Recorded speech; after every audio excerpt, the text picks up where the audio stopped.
Rumor has it that the late great comedian Norm Macdonald was always on the hunt for the perfect joke, where the setup and the punchline were identical.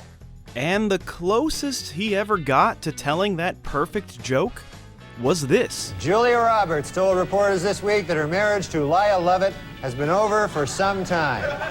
The key moment, she said, came when she realized that she was Julia Roberts and that she was married to Lyle Lovett.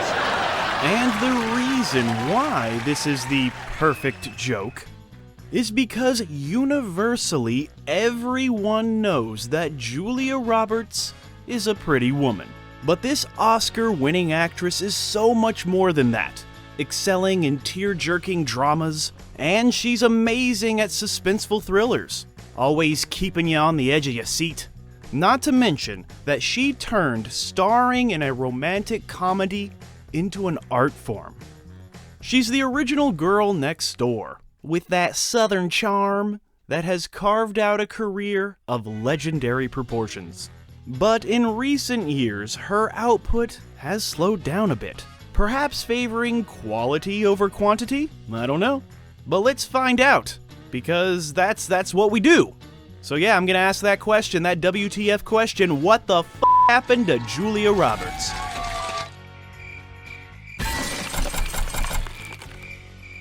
But to truly understand what the fuck happened to Julia Roberts, we must begin at the beginning, and the beginning began when she was born on her birthday, 1967, Georgia, United States. And what do the Reverend Dr. Martin Luther King and Julia Roberts have to do with each other? Well, as teachers of a children's acting school in Georgia, Julia Roberts' parents taught Martin Luther King's children. And as a thank you, Coretta Scott King actually paid the entire hospital bill for Julia Roberts' birth. That's right, the King family paid for Julia Roberts to be born. Just a fun little fact there for you, if you think these facts are fun. So yeah, she would grow up in Georgia and then move to New York City to pursue an acting career, because that's what you do apparently. And she would quickly sign with a modeling agency, because she has like the most gigantic, pretty smile ever. It's like most of her face is just a big smile. Her early work would be your standard litany of New York-based TV crime dramas, including the Michael Mann-produced Crime Story and Miami Vice. In 1988, she would appear alongside her then-boyfriend Liam Neeson in the film Satisfaction. But of course, it would be another film that she did in that year of 1988 that would really leave an impression: Mystic Pizza. This film would give Roberts her first taste of critical acclaim, when critics praised her wonderful acting. And Roger Ebert, the guy with the thumbs, made a very accurate prediction when he said that this film, Mystic Pizza, would one day be known for the movie stars it showcased, before they became stars. Julia's last film of the 80s was Steel Magnolias. This would be a very successful film for Julia, although the production doesn't appear to have been pleasant.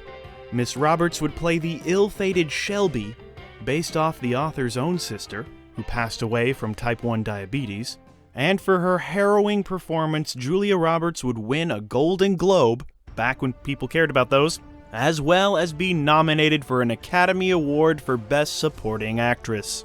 In later years, her co-stars Shirley MacLaine and Sally Fields told stories of how horrible the film's director was to young Julia Roberts, who was only 22 at the time.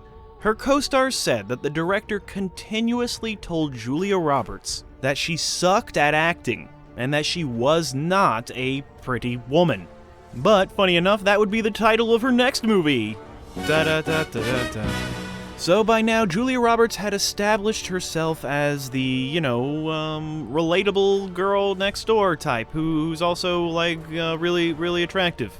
Beautiful and, down to earth. So naturally, her next role would be a hooker.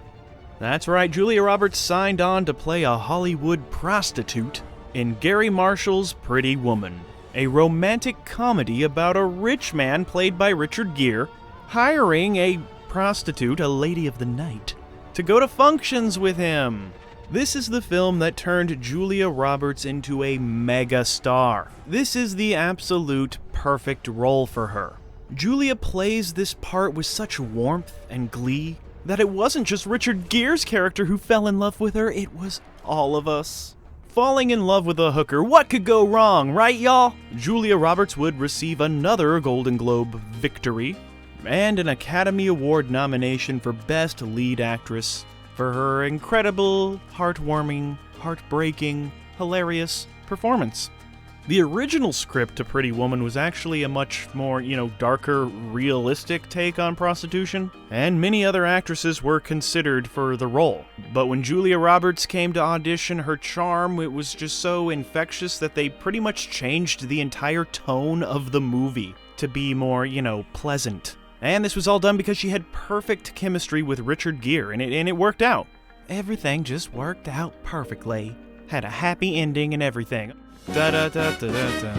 But as we really consider Julia Roberts to be this great romantic comedy star, her 1990s filmography really displays an eclectic mix of pretty interesting projects. She would star in the now cult classic Flatliners, opposite Kiefer Sutherland, who she was dating at the time, and he was just like horrible to her. It was all over the tabloids and stuff, but she still married him. Wait, no, she did not. In a case of life imitating art, Julia Roberts would be a real-life runaway bride when she ditched Kiefer just 3 days before their lavishly planned wedding and ran off to Ireland with Kiefer's good friend Jason Patrick. Yikes, scandalous, OMG, WTF. Julia Roberts' real-life love life actually sounds kind of more interesting and dramatic than a lot of her movies.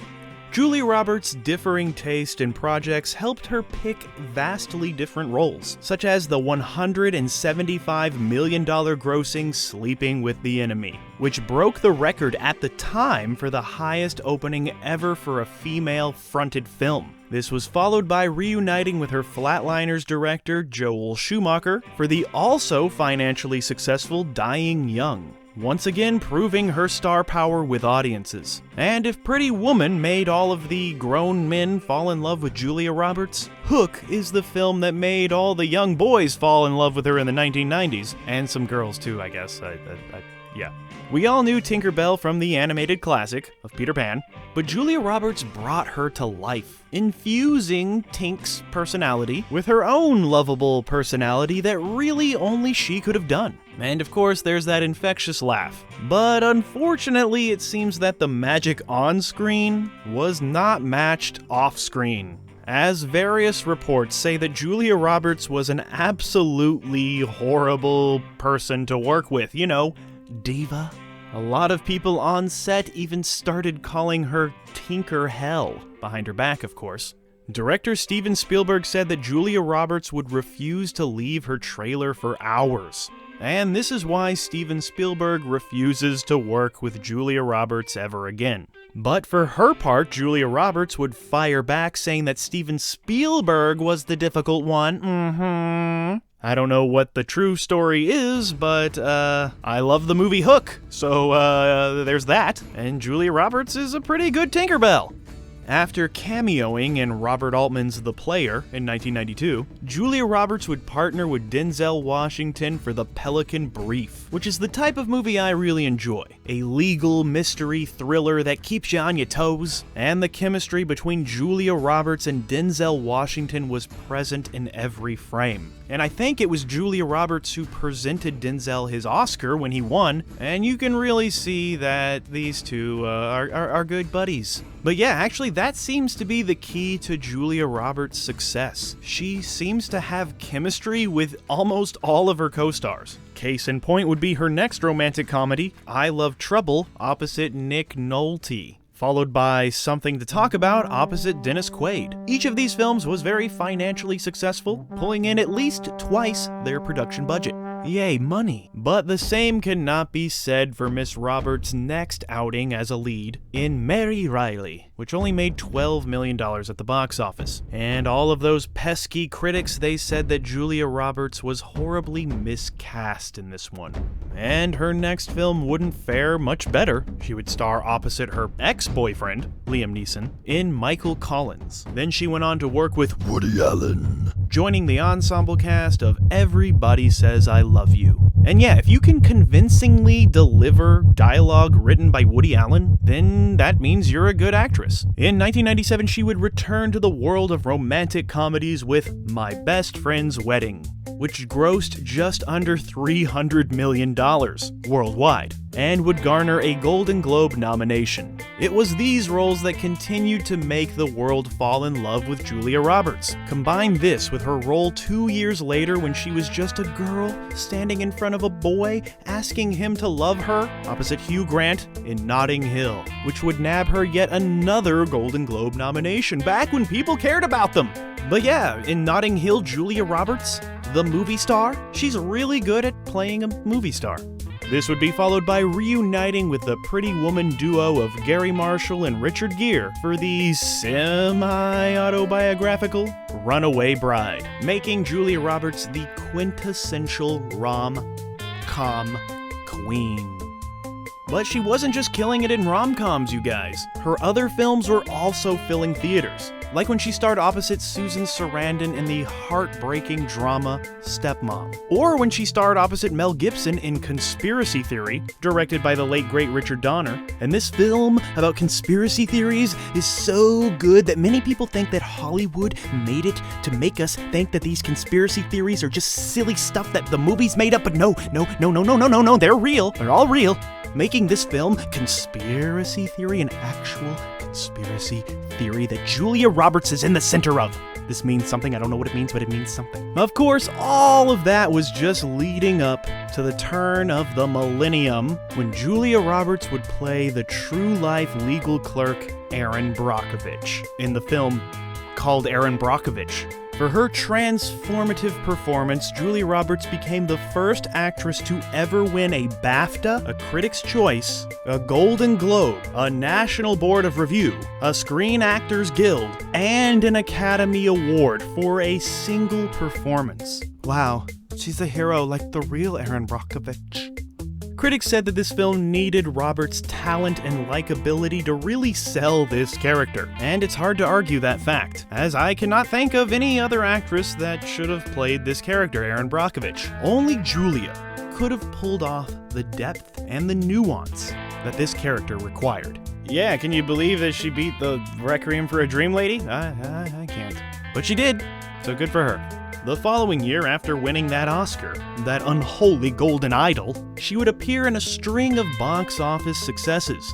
First was opposite Brad Pitt in The Mexican, where she would meet her future husband, cameraman Daniel Motter. Then America's Sweetheart would star in a movie called America's Sweethearts, which is actually pretty funny. It has a hilarious take and insight on all of these Hollywood romantic shenanigans. And she would end the year 2001 as part of the ensemble remake of Ocean's 11. That, with over $450 million, would make this her highest grossing film ever. So yeah, it looks like Ocean and the gang, they got away with that box office money. Julia would return to play this character 3 years later for Ocean's 12, and that one made over $362 million, and it serves as her third highest grossing film. And you know what? I hate Ocean's 12. It features a ridiculously stupid meta scene where the characters in this film realize that Julia Roberts' character looks like Julia Roberts? Even though all of these characters look like fucking movie stars. Like, it doesn't make sense. It's awkward. It's not funny. It's what do the kids say nowadays? Cringe? But yeah, okay, whatever. While in 2002, she would seem to take some time off by just popping up in smaller roles.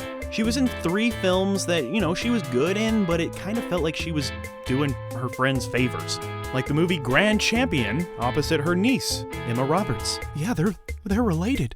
And the movie Full Frontal for her Erin Brockovich director Steven Soderbergh, and Confessions of a Dangerous Mind for her old pal George Clooney. But she would return to leading star status with Mona Lisa Smile, for which she was paid a record-breaking 25 million buckaroos to be in this movie. This film, Mona Lisa's Smile, would ultimately be financially successful. However, reviews for this film were so-so, and it seemed to fade into obscurity.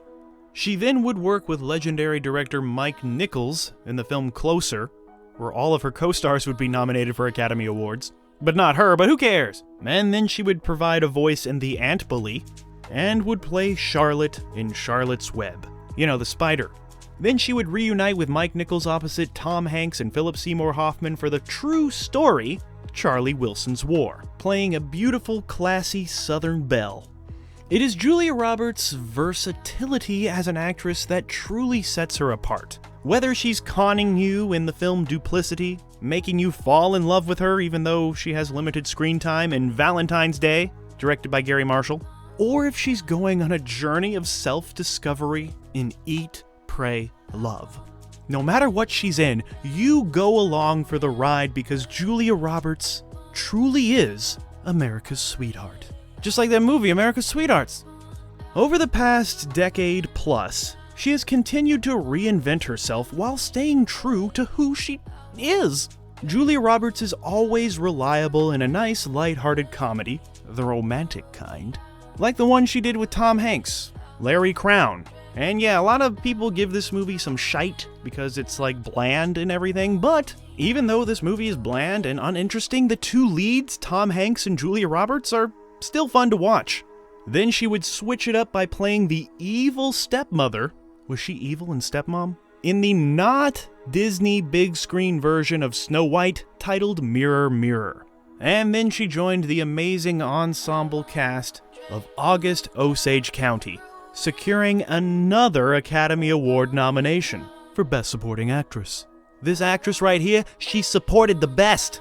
And then she would grab an Emmy nomination that very next year for Best Supporting Actress for the HBO film The Normal Heart. But lest we forget her excellent turns in the genre of thriller. She returned in 2015 with Secret in Their Eyes. And yeah, this film is so powerful that you needed an actress of Julia Roberts' gravitas to pull off the darkness of this role, while still making the audience feel empathy for the character.